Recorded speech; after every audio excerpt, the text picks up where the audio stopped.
오늘 주신 말씀은 너무나 중요한, 정말 말세를 살아가는 우리들에게 꼭 필요한 말씀이기도 하고, 데살로니가 성도들에게도 그게 굉장한 이슈가 되어서 정말 우리가 주님이 오실 그때 어떻게 우리가 신앙생활하면서 어떻게 그날을 맞이할 것인가에 대한 질문이 있었던 것입니다. 이 때와 시기에 관한 것, 이것은 분명히 주님께서 다시 심판주로 재림하시고 이 땅이 심판되는 그 때와 시기에 관한 것입니다. 그런데 사도 바울은 데살로니가 성도들에게 그에 관해서 내가 더 이상 쓸 것이 없다, 말할 필요를 느끼지 않는다, 이런 것이죠. 왜냐하면 그날은 도둑같이, 밤에 도둑같이 이룰 것이지만 너희 자신이 이미 그 일에 대해서는 자세히 알고 있는 일이기 때문이다, 이렇게 말하고 있습니다.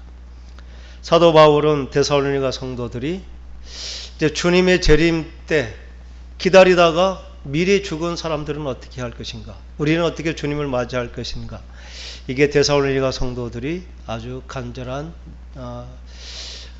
기대와 소망이고 또 궁금증이기도 했습니다.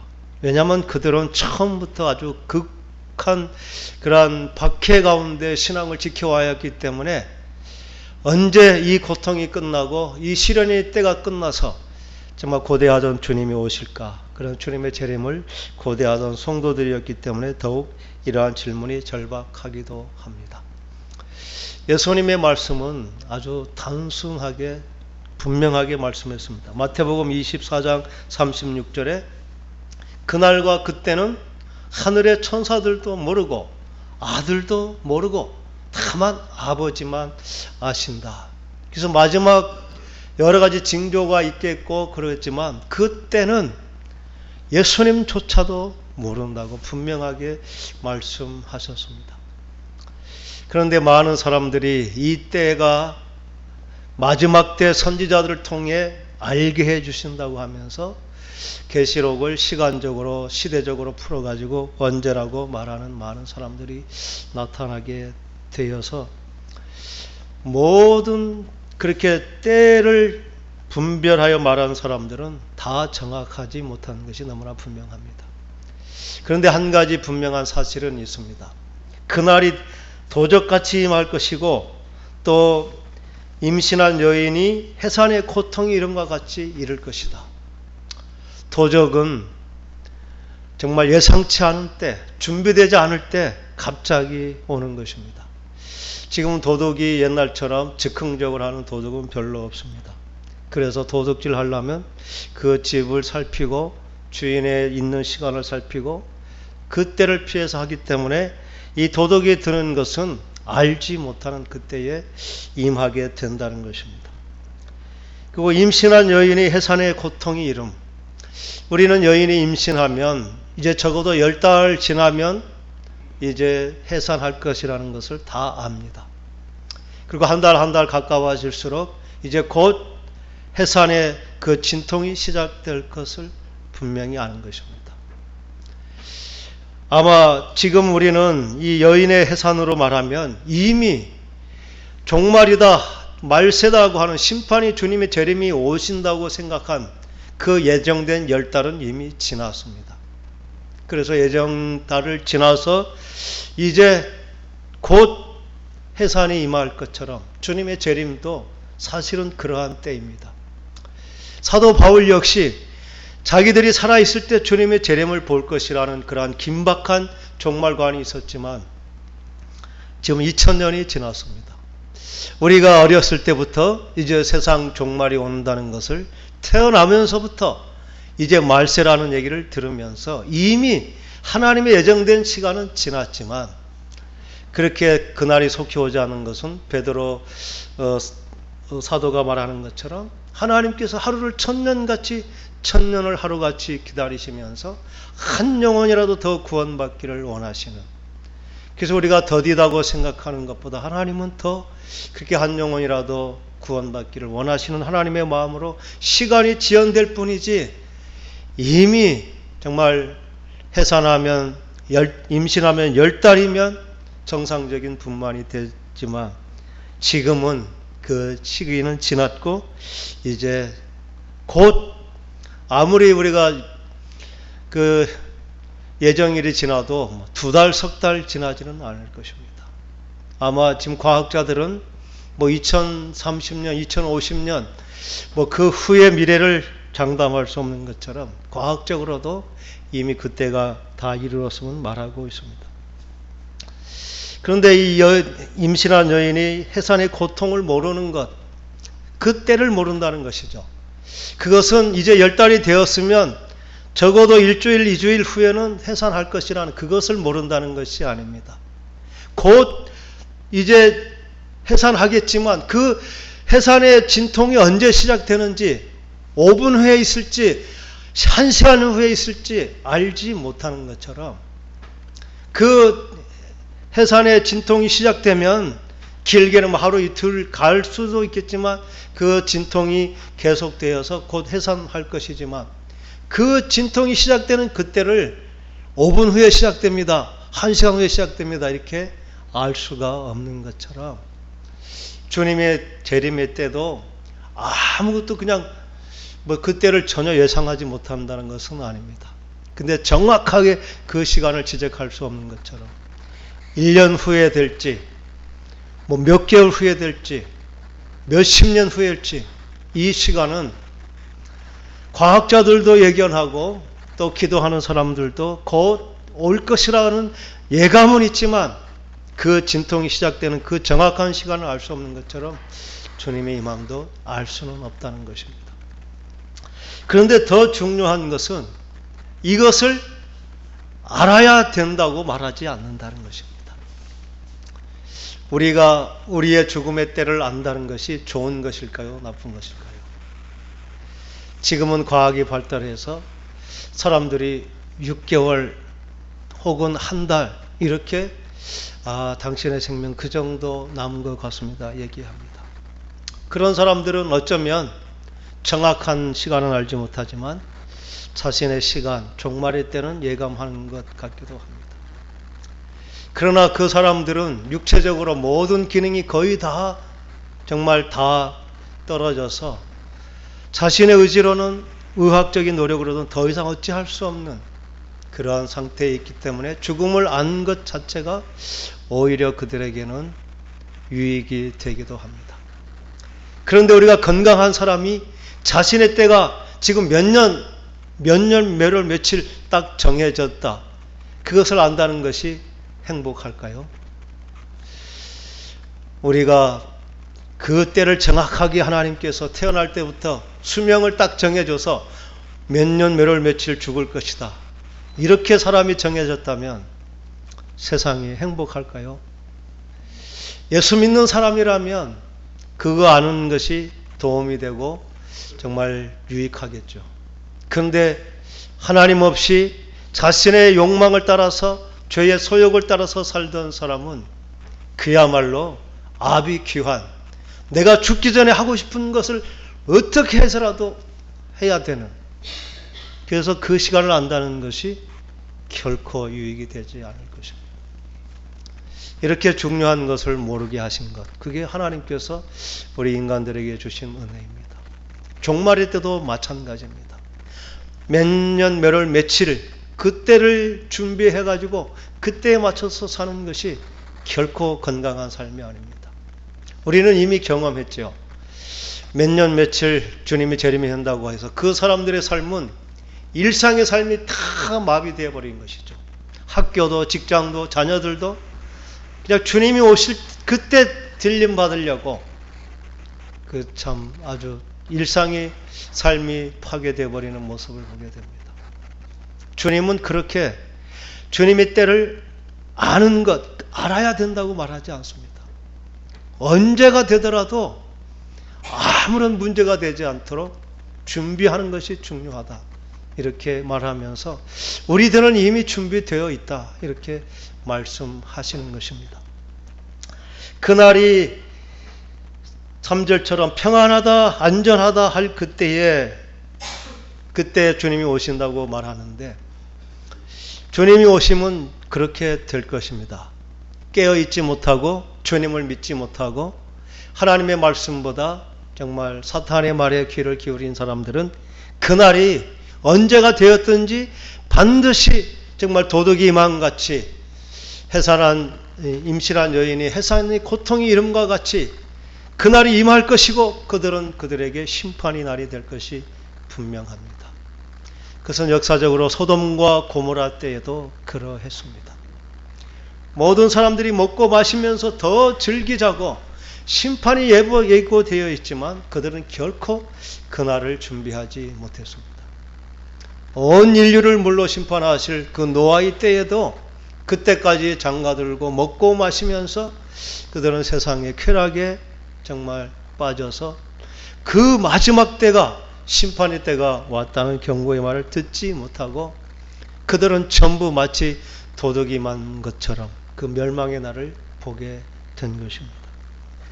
믿는 우리들에게도 이 날이 도적처럼 결코 임하지 못한다는 말씀을 하고 있습니다. 오늘 4절에 형제들아 너희는 어둠에 있지 아니하매 그날이 도둑같이 너희에게 임하지 못할 것이다.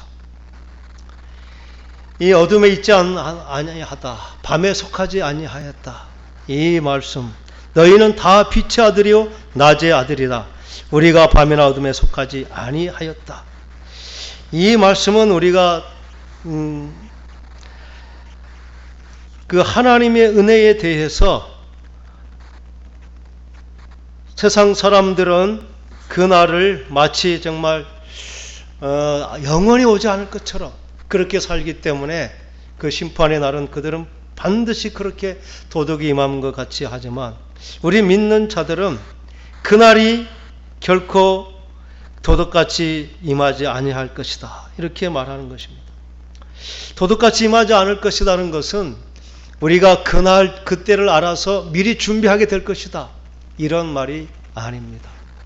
그날이 언제여도 상관이 없는 준비되어 있는 그러한 시간에 오실 것이기 때문에 염려하지 않아도 된다는 것입니다.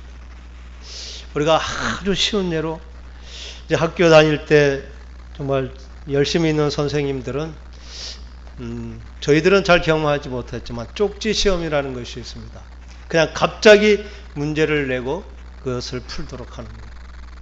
그래서 대부분의 사람들은 쪽지 시험을 보면 당황하게 되고 정말 잘 점수를 맞지 못하는데 그래서 쪽지 시험하면 다 불평하고 불만하죠. 근데 그때가 되면 오히려 정말 좋아하는 사람들이 있습니다. 그 사람들은 예습하고 복습하고 준비되어 있는 사람들. 그 사람들은 쪽지 시험이 오히려 자신들이 정말 자랑하고 또 자신의 그 성과를 이제 확인할 수 있는 그래서 격려의 시간이 되고 기쁨의 시간이 되는 거죠. 주님이 오실 날도 그렇게 어느 순간 갑자기 오겠지만 그날은 결코 우리에게 재앙의 날이 되지 않을 것이라 이렇게 말씀하십니다. 저희들은 지지난주부터 우리가 정말 근본적인 우리의 죄의 문제가 무엇인지 이제 하나님의 말씀을 통해 분명히 보게 됩니다. 우리가 죄가 무엇인지를 구별하여 사는 것, 이게 깨어있는 삶인 것입니다. 근데 우리가 확신을 가지지 못하고 정말 이렇게 해도 될 것인가 약간 불안의 마음이 있는 것은 우리가 그 죄가 무엇인지 깨어있고 또 잠자고 있는 상태의 분간이 좀 모호하기 때문에 혹시 나는 깨어있지 않은데 주님이 오실 때 모르고 그냥 잠자는 무리에 있을 것은 아닌가 이런 염려를 할 수 있습니다. 그런데 분명하게 그 구별이 되는 것입니다. 사탄이 교묘한 것은 우리가 죄를 죄로 정확하게 알지 못하도록 죄를 모호하게 해놨다는 것입니다. 우리가 기도할 때에 정말 알고 지은 죄 모르고 지은 죄 우리의 모든 죄를 용서해 주십시오 이렇게 기도할 수가 있습니다. 그렇게 모호한 것이죠. 우리가 알지 못하고 지은 죄가 있을 수 있을까? 알지 못하는 죄는 어떤 죄일까? 냉철하게 생각해 보면 그것은 그러한 죄가 없는 것입니다. 우리가 분명히 알고 또 그것을 인식할 수 있는데 사탄은 모르는 죄도 있을 수 있어. 그러니까 뭐 죄가 그렇게 분명하지 않은 거야, 이렇게 생각해 버려서 우리가 그 선을 반듯하게 긋지 못하는 것입니다. 그런데 하나님의 말씀은 너무나 분명하게 죄가 무엇인지 창세기 3장 4절에서 6절에 분명하게 말씀해 주셨습니다. 인간의 문제는 이 죄의 문제가 해결되지 않은 사람, 그 사람은 어둠에 있는 자요 또 밤에 속하여 있는 자, 그리고 그들은 주님의 때를 알지 못하는 잠자는 자들이 되는 것입니다. 근데 죄를 깨닫고 죄를 사죄하고 회개하고 사죄의 은총을 받은 자, 그 사람은 깨어있는 자고 또 하나님의 구원을 받을 자이고, 또 그러한 자들에게는 심판이 아니라 주님께서 우리를 부르신 것은 우리로 하여금 이제 노하심에 이르게 하심이 아니다. 9절의 말씀처럼 우리 주 예수 그리스도로 말미암아 우리가 구원을 받게 하려 하십니다. 주님이 우리에게 이렇게 깨어 있고 또 우리에게 찾아오신 것은 심판의 날에 우리가 구원함을 받고 또 우리의 행위에 대한 상급을 받도록 하시기 위함이란 것을 분명하게 말씀하십니다. 우리 신앙생활의 가장 중요한 죄가 무엇인지를 분명하게 분별하는 것, 이 기준 한 가지만 세워져도 우리는 자신의 삶을 이제 마치 등불이 있으면 자기의 앞길을 밝혀서 넘어지지 않고 갈 수 있는 것처럼, 마음이 눈이 밝아지는 것처럼 그 죄의 분별 자체만으로도 너무나 중요합니다. 그래서 이것은 우리가 그냥 들어서 아는 것이 아니라 그게 마음으로부터 깨달아지고 생명을 걸고 그러한 믿음을 지켜야 될 것입니다. 그래서 우리가 하나님의 말씀을 훈련이라고 이렇게 표현하기도 합니다. 그냥 배우고 듣고 배워서 아는 것이 아니라 그 아는 것이 내 삶이 되도록 계속해서 훈련이 되어서 내 몸이 그것을 이미 정말 이제 습관처럼 아예 골수에 새겨진 것처럼 기억하는 것, 그게 중요합니다. 죄라고 하는 것은 하나님의 말씀이 아닌 사탄이 뿌려놓은 가라지처럼 사탄의 입을 통해 사람에게 심어진 것, 그게 바로 죄라는 것입니다. 너무나 분명합니다. 하나님께서는 에덴 동산을 우리에게 맡기시고 모든 것을 다 지키며 다스리도록 이렇게 위임해 주셨고, 한 가지 선악을 분별하는 나무의 열매를 먹지 말라, 먹으면 반드시 죽으리라. 하나님의 말씀은 그렇게 구별을 해 주셨습니다. 그런데 사탄의 첫 번째 거짓말은 결코 죽지 아니하라. 결코 죽지 아니한다는 것은 이미 정말 사탄의 말에 순종해버린 아담과 하와, 그리고 그 후세의 모든 인류는 그게 진리로 받아들여져 버린 것입니다.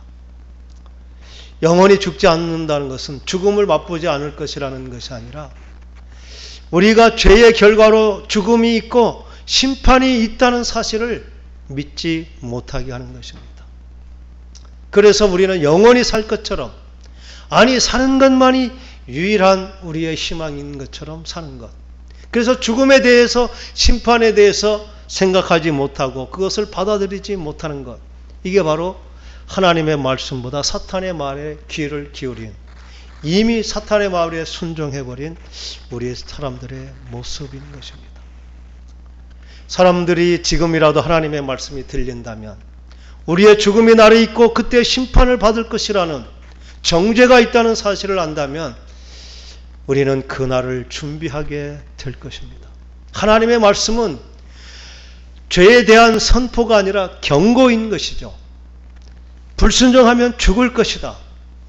그 경고의 말씀을 들은 것은 살아있는 동안 우리가 뉘우치고 돌이킬 기회가 있다는 것입니다. 지금도 세상 사람들은 이 하나님의 경고의 음성을 외면하고 사탄의 말처럼 죽음은 우리와 상관없어.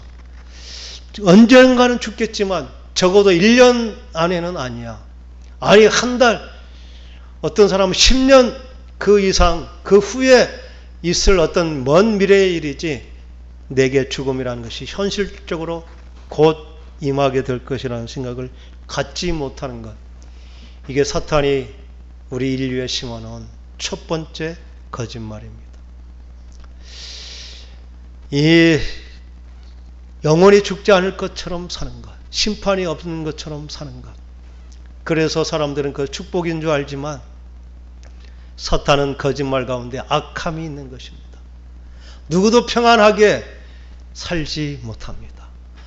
영원히 사는 것만 목적이라고 심어주고 평안히 그 영생의 길을 사탄은 인도해 주는 것이 아닙니다.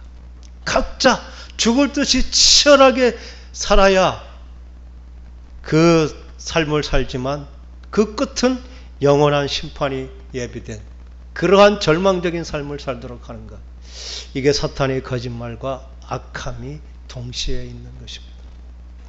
두 번째 거짓말은 눈이 밝아질 것이라 이렇게 말했습니다. 네 가지 거짓말인데 가장 중요한 거짓말이 몇 번째 같아요? 세 번째는 내가 하나님처럼 되라. 하나님 자리에 서서 모든 것을 판단하고 분별하는 자가 되라. 그리고 네 번째는 너는 안목의 육신의 정욕, 안목의 정욕, 이생의 자랑을 따라 끊임없이 좋은 것을 추구하며 더 높은 자리에 더 많은 가진, 더 만족한 인생이 살라고 그렇게 끊임없이 우리의 욕망을 부추깁니다. 네 가지 중에 가장 중요한 것이 두 번째입니다. 왜냐하면 눈이 떠진 것 같았지만 실제적으로 영적인 눈이 어두워졌기 때문입니다. 사탄은 이것이 너무나 중요했기 때문에 거짓 증거를 보여주어서 그것이 진짜라고 아주 강조해서 말하는 것이죠. 봐라, 너희 눈이 떠졌지 않느냐? 분명히 증거를 보여주면서 우리는 눈이 떠져서 우리가 진리를 분별하고 선악을 알고 우리가 정말 하나님처럼 판단의 기준을 가졌다고 이렇게 생각하게 하는 것입니다. 우리는 하나님을 알지 못하고 내가 죄인임을 깨닫지 못하는 것, 그리고 예수 그리스도가 그분이 누구신지 우리 마음으로 이해하고 깨닫지 못하는 것, 이게 우리가 영적인 눈이 어두워졌다는 분명한 증거입니다. 그래서 우리가 회복해야 될 가장 첫 번째 문제가 무엇이겠습니까? 눈을 뜨는 것입니다. 눈이 뜨여진다는 것은 하나님이 누구인지 분별이 되는 것입니다. 에베소서 1장 17절 18절 우리 주 예수 그리스도의 하나님 영광의 아버지께서 지혜와 계시의 영을 주사 하나님을 알게 하시고, 지혜와 계시의 영, 그게 곧 예수님이 말씀하신 보혜사 성령, 보혜사 성령이 오셔서 우리에게 하시는 것은 가르쳐 주시고 깨닫게 해주시고 인도해 주시는 은혜를 베풀어 주시는 것입니다.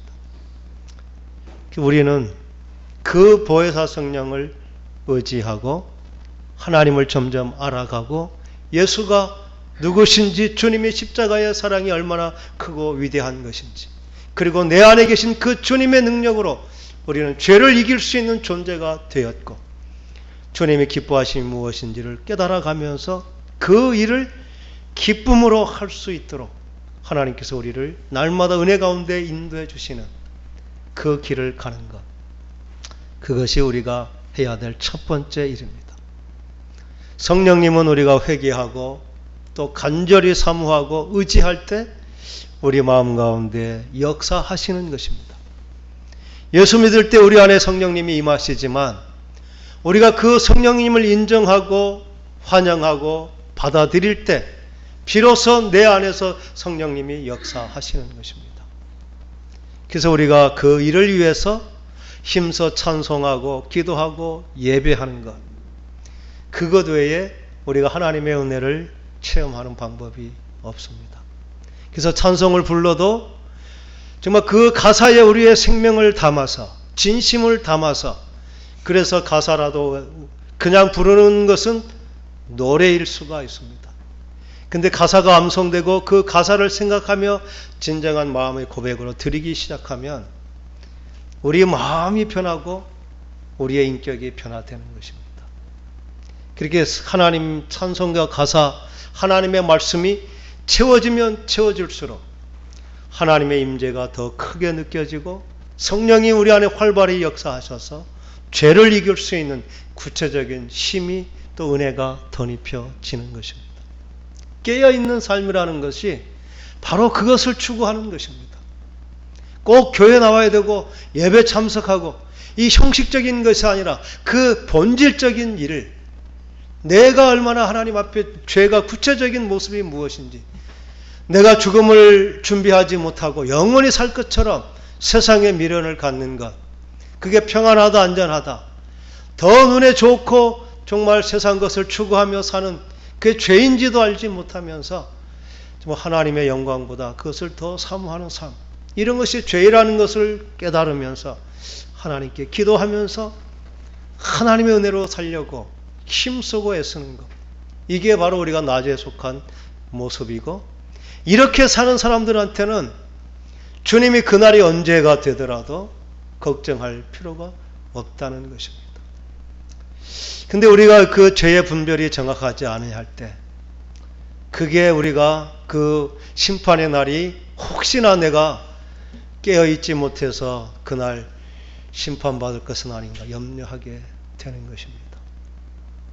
우리는, 적어도 행복한 우리 교회는 정말 깨어있지 못한 사람이 아무도 없을 줄 믿습니다. 왜냐하면 우리는 죄를 분명히 보기 시작했기 때문입니다. 우리는 점점 그렇게 성숙해져 가는 것입니다. 우리가 창세기, 출애굽기, 레위기, 민수기, 신명기, 여호수아를 통해서 우리의 믿음의 길은 우리가 알지 못하는데 더듬어 찾아가서 가다가 어떻게 발견하면 다행이고 모르면 그냥 이렇게 끝나버리는 인생이 결코 아닙니다. 하나님께서는 말씀을 통해, 믿음의 사람들을 통해 우리가 가야 될 가장 모범적인 본을 보여주셨고, 그분들처럼 우리가 살 수 있도록 이미 말씀해 주셨다는 것입니다. 그래서 우리는 성경을 통해 정말 믿음의 조상으로 세워진 아브라함을 보게 될 것이고, 하나님께서 그를 어떻게 부르시고 어떤 연단의 과정을 거쳐서 그렇게 정말 하나님과 벗이라 말할 수 있는 그러한 믿음의 사람으로 세워졌는지, 그리고 어떻게 그 가정이 세워지고 그 믿음의 자녀들이 이삭, 또 야곱, 요셉, 이렇게 대를 이어서 그 믿음의 명문 가문이 세워지는지, 우리가 그렇게 될 것입니다. 오늘 주신 말씀, 하나님을 알지 못하는 사람들은 정말 주님의 재림의 날은 갑자기 임한 멸망의 날이요 심판의 날이지만, 주님의 오심은 구원의 완성이요 우리가 하나님 앞에 자랑과 상급을 얻을 날, 그러므로 그날은 우리가 고대하고 사모할 날이지, 결코 두려워서 누가 주님이 여기 있다, 주님이 저기 계시다, 그런 것에 혹해서 또 언제 오신다, 그 날에 기다리는 어리석은 그러한 모습이 결코 없어야 될 것입니다. 이제 더 이상 다미선교회 같은 종말을 말하지는 않습니다. 그런데 우리나라에 아주 만연하여 있는 이 종말에 대한 잘못 해석으로 정말 수많은 사람들, 한 16만 엄청난 수의 사람들이 지금도 열심히 참 노예처럼 끌려다니는 집단, 그게 바로 신천지입니다. 그 사람들은 얼마나 참 자기들만 특별히 하나님의 계시를 받고 계시를 풀어지는 임하니 그분이 다시 임하실 재림 주고 또 심판 주고 또 이제 14만 4천이 되었으니 이제 천년 왕국이 그 시온산이 청계산 어디에서 임할 것이다, 그렇게 믿고 열심히 거짓말하면서라도 그때가 오면 나 때문에 다 잘 살게 될 것이라, 그래서 가족도 부모도 친구도 속이면서 그렇게 하는 것입니다. 그분들의 성경 해석이 얼마나 엉터리인지. 청계산, 왜 청계산을 정했을까요? 하나님께서 십계명을 주신 산이 신의 산, 신의 산이라고 합니다. 신의 산, 청계산, 신의 계자가 들어있어 가지고 그 산이 신해가 있기 때문에 청계산이 예수님이 임하실 천년 왕국, 그 하나님의 왕국이 된다는 것입니다. 신의 산하고 신해하고는 같은 것입니까? 신의 산은 산 이름이고 청계산은 계자는 시내, 물이 흐르는 시내라는 것인데 그 사람들은 성경을 신의 산이니까 신의 계자, 물 흐르는 시내다. 그 같은 글자다. 이렇게. 또 천국에는 네 그룹이 있다. 네 그룹. 천사도 있고 천사장들도 있고 이러한 그룹들이 있는데 그들은 그것을 전부 다 그룹, 한 그룹, 두 그룹, 세 그룹 이렇게 무리 이렇게 그룹이라고 글자를 잘못 해석하는 것입니다. 그분들은 개역 한글 성경이 아니면 그들의 성경이 풀이가 맞지 않습니다. 왜냐하면 원어의 뜻을 더 정확하게 개역 개정으로 그 단어를 풀어놨기 때문에 그들이 비유풀이로 말하는 단어가 맞지 않아서 다른 성경을 쓰지 못하는 것입니다. 그럼에도 불구하고 그들이 정말 그 복음방 그리고 또 그들이 센터라고 하는 곳에서 뭐 계속 12주간 화수목금 이렇게 12시간씩 집중적으로 공부하고 맞다고 생각한 사람들만 모이니까 그들은 진리의 말씀이 들리지 않습니다. 이단에 빠지지 않는 것이 얼마나 은혜라고 또 생각이 되기도 합니다. 우리가 빠지기 전에 눈을 떠버리면 빠질 수가 없는데 빠지지 못한 사람들에게는 그럴듯해 보이고 성경을 성경으로 푸는 것처럼 보이기 때문에 빠진 사람은 쉽게 나오지 못하는 것입니다. 오늘 우리는 이 말세에 깨어있음이 무엇인지, 낮에 속함이 무엇인지, 밤에 다지지 않은 것, 그것은 죄를 분별하면서 정말 죄와 싸우는 치열한 우리의 싸움을 싸우는 것, 이게 깨어있음이고, 그러한 사람은 그날이 도둑같이 임하겠지만 어떻게 임하든지 전혀 문제가 되지 않는, 마치 맷돌 갈다가 그 삶의 현장에서 한 사람이 불러 올라가는 것처럼 그날이 그렇게 임할 것이라는 것입니다. 우리가 그날을 정해서 그날을 위해서 준비해야 될 아무런 이유가 없습니다. 우리의 평상적인 일상을 살다가 때가 되면 주님이 우리를 부르실 것입니다. 그렇게 부르시기 때문에 항상 준비하고 있게 되는 것입니다. 그게 우리의 삶이고 그렇게 사는 우리의 일상의 삶이 어떤 것인지 8절 8절은 이렇게 말합니다. 우리는 낮에 속하였으니 정신을 차리고 믿음과 사랑의 호심경을 붙이고 구원의 소망의 투구를 쓰자. 에베소서 전신갑주를 아주 요약한 것 같습니다. 믿음과 사랑의 호심경, 그리고 구원의 소망의 투구. 믿음, 소망, 사랑, 이게 데살로니가 교회에 이름난 것입니다.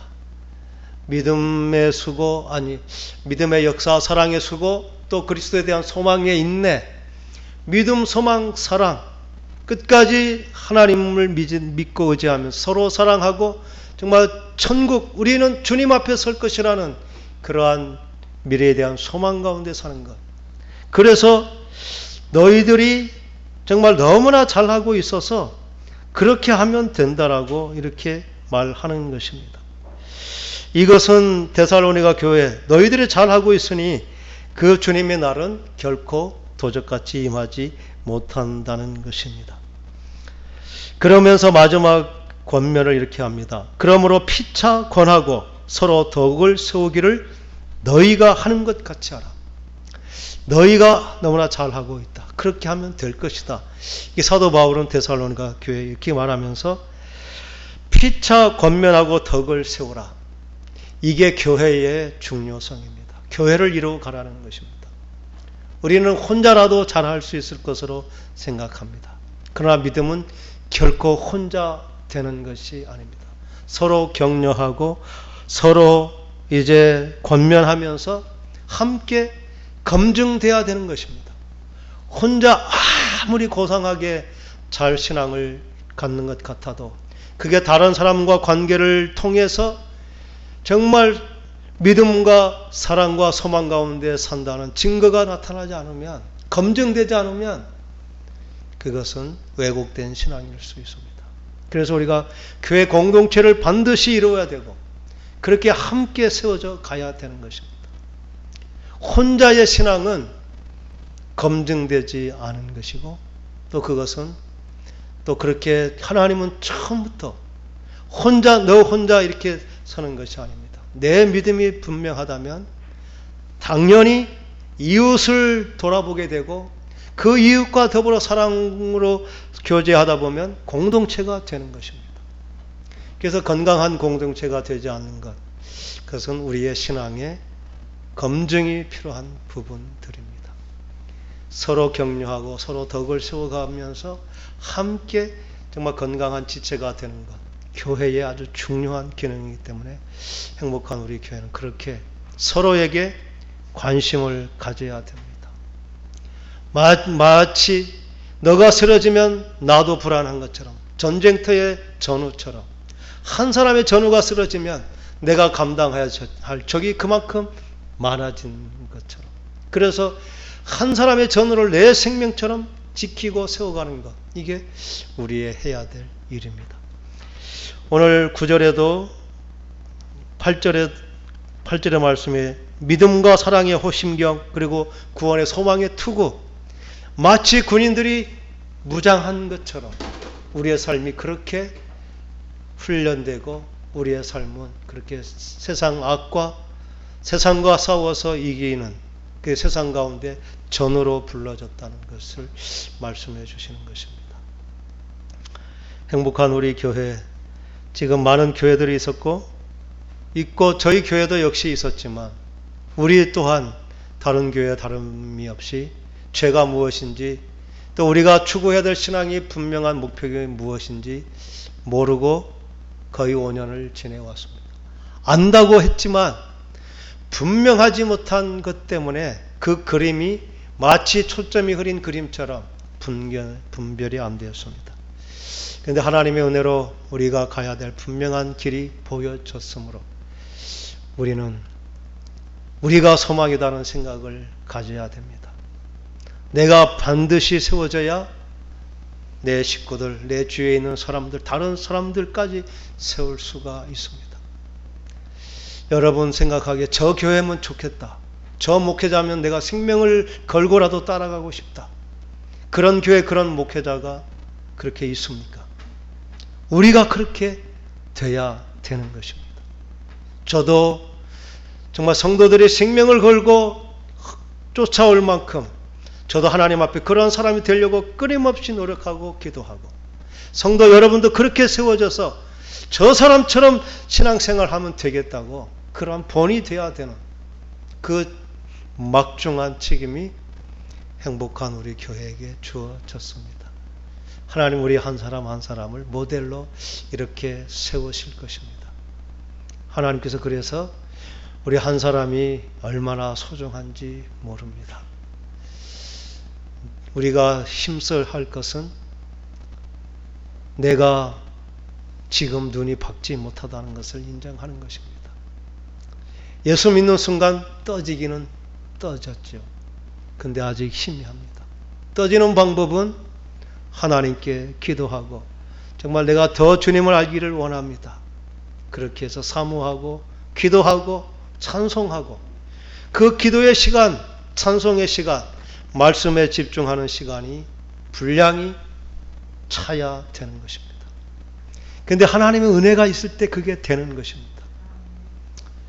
그래서 1시간 기도하면 내가 변하고 2시간 기도하면 이웃을 살릴 수 있고 3시간 기도하면 성령의 역사가 일어나기 시작하는 것입니다. 그게 기도의 과학입니다. 우리의 기도의 시간은 지금 몇 분인지요? 우리도 적어도 하루에 1시간 3번에 4번에 나누든지 그렇게 해서 기도의 시간을 정말 늘려가는 것이 우리의 신앙을 지켜가는 제일 중요한 것이다.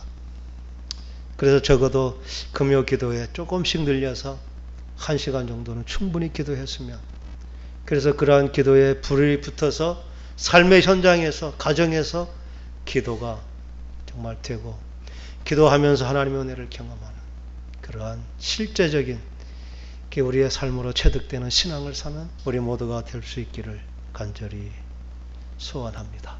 기도하겠습니다.